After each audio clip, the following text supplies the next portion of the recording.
கிருபையை கடைசி நேரத்தில் போக்கடித்த ஒரு நபர் மோசே.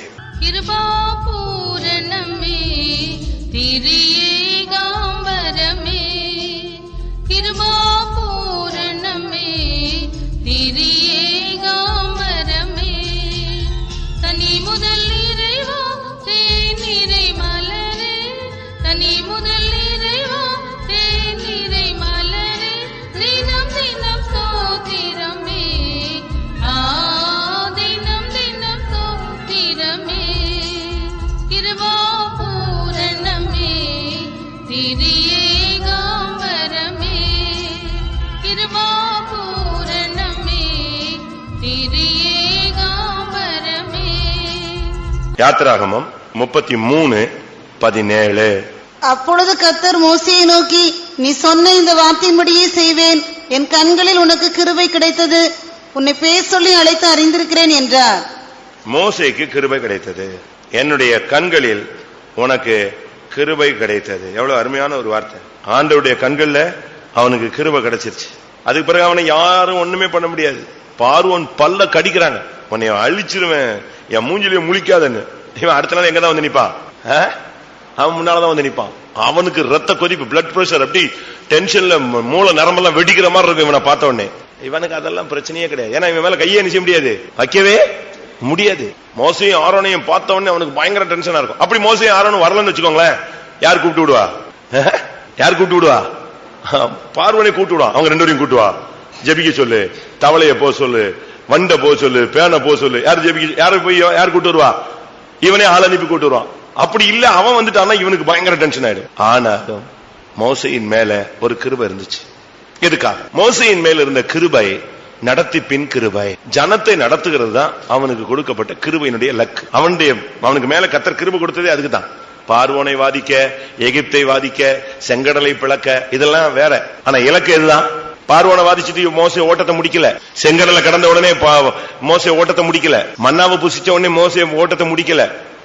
10 கட்டளையை வாங்கின உடனே ஓட்டத்தை முடிக்கல. இதுக்கெல்லாம் கிடையாது. எங்க கொண்டு போனோம்? இந்த ஜனத்தை நடத்துறதுக்கு கிருபையை கர்த்தர் கொடுத்து வச்சிருந்தார். நம்மள மாதிரி ஆள்னா ஒன்னு ரிசைன் பண்ணிருப்போம், இல்லைன்னா சூசைட் பண்ணி தொங்கிருப்போம். அவனுங்க பண்ற சேட்டைக்கு ஒவ்வொருத்தனும் ஒவ்வொரு மாதிரி பேசுவான். 6 லட்சம் பேரு. ஒருத்தன் சொல்லுவான், நீ உன்னை உயர்த்துகிறாய் அப்படிமா. இன்னொருத்தன் சொல்லுவான், நீ என்ன செய்ய மிஞ்சி போகிறாய் அப்படிமா. இன்னொருத்தன் சொல்லுவான், கர்த்தர் ஒன்ட்டதான் பேசுறாரா, எங்கிட்ட பேச மாட்டாரோ அப்படிமா. இப்படி ஒவ்வொன்னா பேசி இவனை டென்ஷன் ஆக்கி விட்டுருவாங்க. இவன் அப்படியே ஆட்டுக்குட்டி மாதிரி உட்கார்ந்துட்டு, இல்ல நீங்க அப்படி சொல்லாதீங்க, இப்படி சொல்லாதீங்க, அப்படி சொல்லாதீங்கம்மா. ஆனா இதே பழைய மோசையா இருந்தா நினைஞ்சிருப்பான், ஒரே வெட்டி போடுவான். கர்த்தர் இந்த கிருபை அவனுடைய சுவாவத்தை மாத்தி இந்த ஜனத்தை நடத்துறதுக்கு வச்சார். ஆனா ஒரே ஒரு வருத்தம் என்ன தெரியுமா?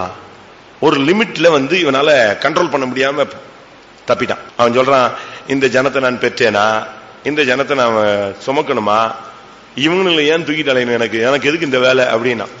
அப்பனா ஆண்டவர் சொன்னாரு, சரி அப்படி இருந்தா உன்கிட்ட இருக்கிற ஆவியெல்லாம் நான் எடுத்து யார் மேல வச்சிடறேன், ஒரு 70 பேர் மேல வச்சிடறேன். 70 பேர் மேல வைக்கக்கூடிய ஆவி யார் மேல இருந்துச்சு? ஒரு ஆள் மேல. அளவில்லாத கிருபை. அந்த கிருபை இருக்கும்போது அவனுக்கு கோபம் வராது. அந்த கிருபை இருக்கும்போது அவசரப்பட மாட்டான். அந்த கிருபை இருக்கும்போது டென்ஷனே ஆகாது அவனுக்கு. அந்த கிருபை இருக்கும்போது அப்படியே பேசாம போய் உட்கார்ந்து. அவனுடைய அண்ணனும் அக்காவும் அவனை பத்தி பயங்கரமா பேசுறாங்க. சொந்த அண்ணனும் அக்காவும். அவன் அதை பத்தி பிரச்சனையே பண்ணல, சரி என்னத்தையா பேசிட்டு போறாங்க. ஆண்டவருக்கு தான் டென்ஷன் ஆயிடுச்சு. அதை கேட்டு கூப்பிட்டு விட்டாரு, எல்லாரையும் வா, மோசே வா, ஆரோன் வா, மிரியாம் வா, தேவ சமூகத்துக்கு வான்னு ஒரே அடியில மிரியாம யாராக்கிட்டாரு, குஷ்ரோகியா மாத்திட்டாரு. வாங்கிட்டியா, ஸ்தோத்திரம், என்னைய பேசுனா பாத்தியா அப்படின்னு அவன் என்ன சொன்னானா? நம்ம இன்னும் 2ஆம் கிளாஸ் பிள்ளைங்க மாதிரி தான்.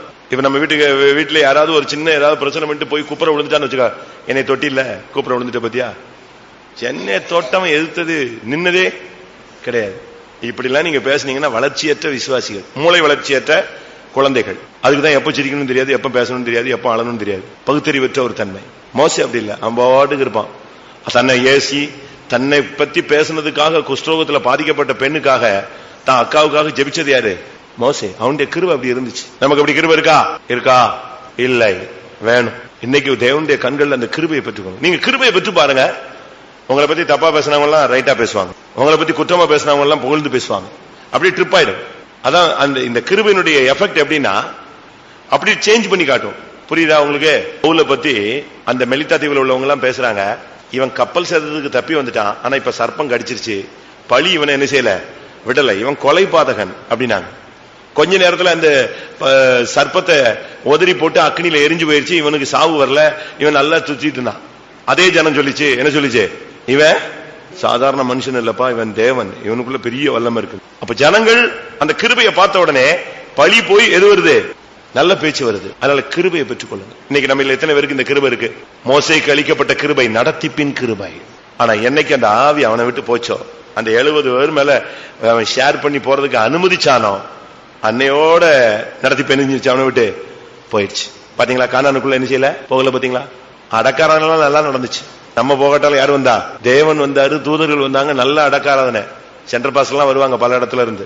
ஆனா எது எங்க போகாது, வண்டி கானானுக்குள்ள போகல. காரணம், தனக்கு இருந்த கிருபையை அவன் மறுதலித்தான். என்னால இப்படிலாம் சுமக்க முடியாது, இவங்களெல்லாம் நடத்த முடியாது, இவங்களெல்லாம் கொண்டு போக முடியாது, நான் என்ன இவங்களை பெத்தனா, இவங்களை வளர்த்தனா, இவங்களை கொண்டு போய் நான் இவ்வளவு கஷ்டப்படணுமா, இப்படிலாம் அவன் பேச ஆரம்பிச்சது ஆண்டவருக்கு பயங்கர துக்கமாயிடுச்சு. என்ன இவனா சுமக்கிறான்? என்னாகமம் 11:11. அப்பொழுது மோசே கர்த்தரை நோக்கி, நீர் இந்த ஜனங்கள் எல்லாருடைய பாரத்தையும் என்மேல் சுமத்தினதினால் உமது அடியானுக்கு உபத்திரம் வரப்பண்ணினது என்ன? உம்முடைய கண்களில் எனக்கு கிருபை கிடையாதே போனது என்ன? இவர்களுடைய ஆண்டவர் தான் உன்ட டைரக்டா பேசியிருக்கிறாரு. என் கண்கள்ல உனக்கு, யாத்திராகமம் 33:17 நேரடியா பேசுறாரு. வேற யார் பேசணும்?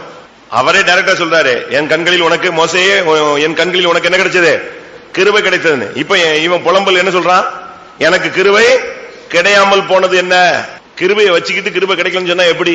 அப்பதான் பார்த்தாரு ஆண்டவர், சரி ரைட், இவன் கிருபையை மறுதலிச்சிட்டான். பைபிள் என்ன சொல்லு தெரியுமா, உள்ளவனுக்கு கொடுக்கப்படும், இல்லாதவனுக்கு இருக்கிறதும் எடுக்கப்படும். இவனுக்கு கர்த்தர் ஃபுல்லா கொடுத்து வச்சிருந்தாரு, இவன் இல்லன்னு சொன்னான், எனக்கு கிருபை கிடைக்கல, என்ன எப்படி ஒரு நிர்பந்தமான சூழ்நிலை கொண்டு வந்துட்டீங்கன்னு. உடனே ஆண்டவர் சொன்னாரு, ரைட், நீ ஒருத்தனா இதை சுமக்காது, நான் உன்னோட கூட சுமக்கிறதுக்கு ஆள் வைக்கிறேன்னு சொல்லிட்டு இவன் இருந்து அபிஷேகத்தை எடுத்து வச்சாரு. இப்ப யாராயிட்டான்? அந்த 70 பேர்ல ஒரு ஆள் ஆயிட்டான். நீங்க எப்ப முடியாது, இந்த விசுவாச பாதையில முடியாது, தெரியாது, வேண்டாம், ஐயோ அப்படின்னீங்கன்னா அப்படியே ஒன்று இருக்கிற 70 போர்ஷன் சர்ன்னு வெளியே போயிடும். அதுக்கு பிறகு உனக்கு கானான் தரிசனத்துல கூட கிடைக்காது. அவன் சொல்றான், அந்த மலையில ஏறி பார்க்கட்டுமா, இல்ல அந்த தேசத்துல நான் கால் வைக்கட்டுமாங்கிறான். மலையில வரைய எட்டிப்பாரு, அது என்ன மலையில ஏறி பார்த்தா எது தெரியும்? இந்த மாடியில் ஏறி பார்த்தா அங்க உள்ள வீடுல உள்ள மொட்டை மாடியில் உள்ள குடிசையில உள்ள மரங்கள் எல்லாம் தெரியும், அவ்வளவுதான் தெரியும். அவ்வளவுதான். நம்முடைய வாழ்க்கையில எதுக்காக தேவன் கிருபையை கொடுத்தாரோ அந்த கிருபையை நாம் நஷ்டப்படுத்த கூடாது. மோசேக்கு கொடுத்த கிருபையை லாஸ்ட் மினிட்ல விட்டுட்டான்.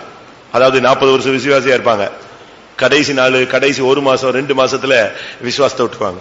இதுதான் இந்த கடைசி நேரத்துல விழுகிற பெரிய விழுகை. 40 வருஷம் விசுவாசம் விசுவாசம் விசுவாசமாங்க, கரெக்டா அந்த 1 மாசம் சாவறதுக்கு முன்னால ஆள் எங்க போயிடும், விசுவாசத்தை விட்டுரும். அப்ப இவ்வளவு நாள் ஓடினது என்ன ஆயிருது? மோசே நல்லா வந்தான், ஆண்டவரே சாட்சி கொடுத்தார், அவனை போல சாந்த குணம் உள்ளவன் ஒருவனும் இல்லை. ஆனா கடைசியில கண்மலையை அடிச்சு அந்த சாந்த குணத்தை கெடுத்து நான் பெற்ற நான் புலம்பி அபிஷேகம் எல்லாம் அவனை விட்டு போய் கடைசியில கர்த்தர் சொன்னாரு, நீ அந்த நல்ல தேசத்தில் கால் வைக்க மாட்டாய். கிருபையை கடைசி நேரத்தில் போக்கடித்த ஒரு நபர் யாரு? மோசே. இதே போல இன்னொரு ஆளும் கிருபையை போக்கடிச்சான், அவனையும் சொல்லிடுறேன். ஆதியாகமம் 19:19. ஆதியாகமம் 19:19. லோத், உமது கண்களில் உமது அடியேனுக்கு கிருபை கிடைத்ததே, என் பிராணனை காக்க தேவரீர் எனக்கு செய்த கிருபையை பெரிதாக விளங்க பண்ணினீர். பாத்தீங்களா, லோத்து சொல்றான், உம்முடைய கண்கள்ல எனக்கு கிருபை கிடைச்சது, என் பிராணனை காக்க இவ்வளவு பெரிய கிருபை செஞ்சிருந்து. ஆனாலும் இந்த லோத்துக்கு இந்த சோதோமு சோவாறு இதை விட்டுட்டு வரவே முடியாது. அவனை காப்பாத்துறது தேவனுடைய லக்கு. அவனை எப்படியாவது கானானுக்குள்ள கொண்டு போகணும். யார? ஆபிரகாம், லோத்து 2 பேரும் தான் பயணத்துல வராங்க. 2 பேருக்கும் ஆடு மாடு இருக்கு, 2 பேருக்கும் மேய்ப்பர்கள் இருக்காங்க, 2 பேருடைய ஆசீர்வாதமும் பூமி தாங்கக்கூடாத அளவுல ஆசீர்வாதம் இருந்தது. சின்ன வாக்குவாதங்கள் பிரச்சனைகள்ல யார் பிரியரா? லோத்து பிரியறான், சோதோமுல போய் செட்டில் ஆயிட்டான். கர்த்தர் அந்த சோதோமின் ராஜாவை பிடிபட வைத்து, லோத்தையும் பிடிபட வைத்து, ஆபிரகாமை வச்சு அவன் என்ன செய்யறாரு? விடுதலையாக்குறாரு. அது எதுக்காக சொல்லுங்க? எப்படி ஆயினும் லோத்தை எங்க கொண்டு போனோம்? எப்படி ஆயினும் கானானுக்குள்ள கொண்டு போகணுங்கிறதுல கர்த்தர் கவனமா இருக்கிறார். அதே போல ஆபிரகாம் அந்த விஷயத்துல ரொம்ப கவனமா இருக்கிறான். ஆண்டவர்ட்ட போய் கேட்கிறான், 50 நீதிமன்றம் இருந்தா நீங்க அழிப்பீங்களா? 40 பேர் இருந்தா அழிப்பீங்களா? 30 பேர் இருந்தா 10 பேரு? இப்படி வந்துட்டான். கடைசியில லோத்துங்கிற பேர் என்ன செய்யல, சொல்லல. அந்த நிலவரத்துக்கு அவன் போராடி பார்க்கிறான். ஆனாலும் விடுதலை கிடைச்சு மறுபடியும் அவனை கொண்டு வந்தாலும் அவன் எங்கதான் போய் நிக்கிறான்? திருப்பி ஆபிரகாம் ஒரு யுத்தம் பண்ணி பார்த்தான், அதுல ஜெயம் கிடைச்சது. திருப்பி லோத்து எங்க போயிட்டாரு? எங்க போயாச்சு? திரும்பவும் சோதம். சரி, அடுத்து ஆபிரகாம் ஜெபிச்சு பார்க்கறான், கர்த்தாவே எப்படியாவது அவனை தப்பு வைக்கணும். அதுக்காக கர்த்தர் 2 தூதர்கள் அனுப்பி யாரை இழுக்கிறாரு? லோத்து. லோத்துடைய கைய ஒரு தூதன் பிடிச்சுக்கிட்டான், அவன் மனைவியுடைய கைய இன்னொரு கையில பிடிச்சுக்கிட்டான், இன்னொரு தூதன் 2 பொம்பளை பிள்ளைகளை கைய பிடிச்சுக்கிட்டான், இழுத்துக்கிட்டு வரான். எப்படியாவது இவனை நான் வெளியே என்ன செஞ்சிடறேன், கொண்டு போயிறேன். அவன் அங்க வச்சுக்கிட்டு இவன் கிருபையை பேசுறான், என்னை வெளியெல்லாம் கொண்டு வந்துட்டீங்க, நல்லது, நான் அந்த மலைக்கு ஓடி போக மாட்டேன், இந்த சோவாருக்கு போறேன், சோவாரிட்டு இருக்கேன். முடிச்சுட்டானா? போய் அன்னையோட அவன் லைஃப்.